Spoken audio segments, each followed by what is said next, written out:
You want to look at your dial to connect ratio. You want to look at your connect to conversation ratio. How many conversations are you getting out of each at bat? And then how many of those conversations are leading to a meeting? It really comes down to, in my opinion, there's different openers, there's different ways people love to approach the cold call. It really comes down to tonality and enthusiasm in many cases, but there's all kinds of openers. You could try what works for you. The one that we use here at Orum most commonly is, hey, KD, Colin with Orum here. Are they keeping you busy today? And everybody responds to that question. They'll respond in a different way depending on their emotion. I love this stuff because when it comes to scaling, when it comes to prospecting, there's the art, right? The messaging, the delivery, the tonality, the scripting, but then there's also the science, like the data, the connects, the conversions, the objections, what's happening there. So I'm pumped to dive into this here. So let's start with, truthfully, what should a world-class prospecting team be tracking when it comes to their calls? Let's just start right there. What should I be tracking? If I got people making calls, what should I be tracking?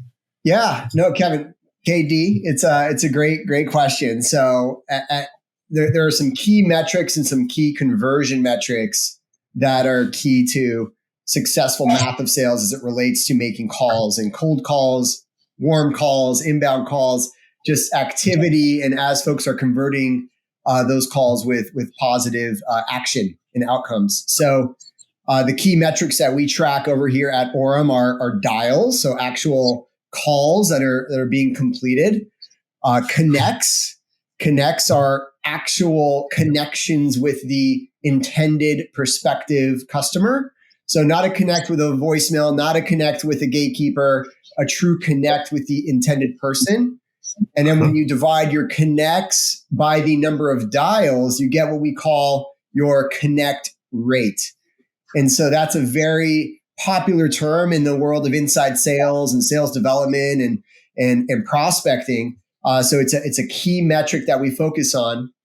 Further down on that path, we track connect to conversations, the number of conversations that you have. Now, what are conversations? We define conversations as a minute or longer with that intended prospect on the phone, that target prospect, not with a gatekeeper, not a minute leaving a voicemail, an actual true conversation. And then from there, the coveted metric that sales development organizations all strive for, and inside sales organizations, meetings, booked meetings. So out of all the conversations, how many meetings do you get? So you want to look at your dial to connect ratio. You want to look at your connect to conversation ratio. How many conversations are you getting out of each at bat? And then how many of those conversations are leading to a meeting, a meeting where you've qualified and you've got it booked on the calendar. Mm-hmm. So now let's work backwards. Why are those numbers important? How do I use those numbers in a way to help guide my team? So I have a few things I want to unpack there, but now we listed them. Now let's work back again and say, okay, if I know I need 10 meetings, how do I use the info you just gave me to figure out my dial number?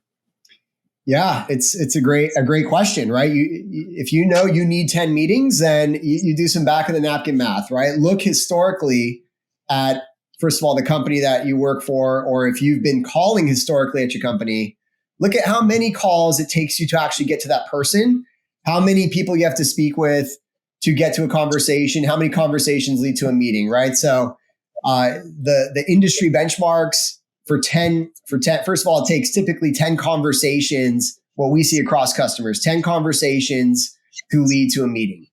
Okay. So if I need 10 meetings, 10 times 10 is 100. So I likely need 100 conversations to get those 10 meetings as kind of an industry benchmark in B2B sales where we focus our data. So if I know I need 100 conversations, then I need to think about what my connect rate looks like to get me into those conversations. And so looking at that is going to depend on your data. It's going to depend on how efficient you are at placing those calls and getting those people on the phone. And then once you get people on the phone, it's understanding your pitch and your talk tracks to keep them on the phone and making sure you're asking the right questions, adding the right value to then lead to an interested meeting. So let me pause there. Any follow up to unpack there? For sure. It's just it's continuing this path, y'all, right? So he started to break down the numbers, right? 10 meetings. All right, if my conversion rate is 10%, I need 100 conversations. Well, then we get to look at, okay, what's my conversation rate? Well, if my conversation rate is, call it 50%, that means I need 200 total connects. Well, if I need 200 total connects and my connect rate is 5%, we can run that math, and it basically says, all right, you need to make 4,000 dials. Exactly. That's it. That's the math of it, right? There's no emotion to that. This is not you discounting it. That's 4,000 dials. And let's break that down across 21 working days. That's 190 calls a day. Now, there are some ways you can make 190 calls a day. There are some ways you can also change the metrics to improve, right? Because what this also allows you to do as a leader, and this is where it goes next, is, okay, you spot a metric. Let's say conversion rate's only 10%. What are things I can do to improve my conversion rate? So I'll start there. Let's talk about conversion rate first. What are things that you're seeing across the industry and your own team? Because you all get to make a ton of dials. So you get to have more conversations. What are some of the things you've seen lead to a higher conversion rate to someone saying yes to a meeting? So I get those 10 people on. How do I get 3 instead of 1 to say yes? Absolutely. So it's a matter of a relevant message, right? So your tonality, getting through that introduction. So we break apart the cold call. First of all, you get that connect, you say hello, you've got them on the phone.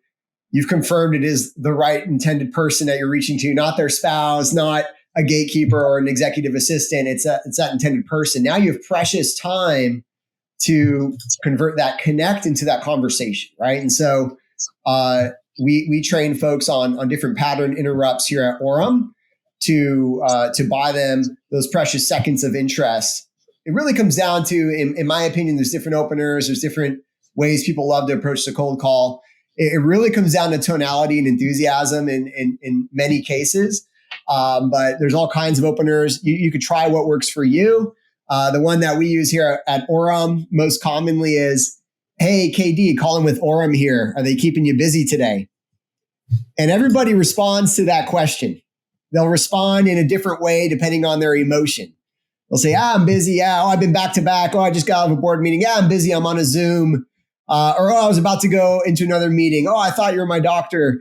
And however they respond to that question, you get an idea of their current state, their current emotional state. And from there, you move into some sort of hook, right? And we train on doing a lot of pre-call research, learning about the account, learning about the specific pains and value drivers that we can focus our message around. And so however they respond to that question, we'll go into that hook from there. And so from then, so that's focusing on connected conversation, right? It's you got them on the phone. You want to gain their interest. You want to humanize yourself as quickly as possible.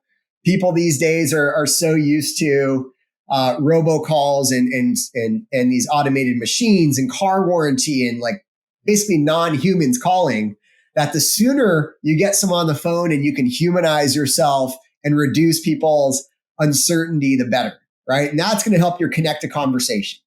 Now, how do we go from conversation to meetings? So understanding, first of all, what is your goal in making a cold call?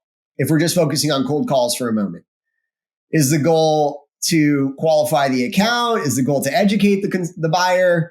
Is the goal to actually sell the meeting? Well, in the specific sales motion that we focus on here at Orum and what majority of our customers focus on at Orum, it's to sell the meeting. And so your purpose is to hook their interest and offer value in that limited conversation in a short amount of time to where they are interested enough to want to take a next step, to want to take a meeting with you. And so getting them excited about the potential of what's to come next is a big part of the way we focus on that. But yeah, let me pause there, and happy to unpack any one of those metrics further with you, Kate.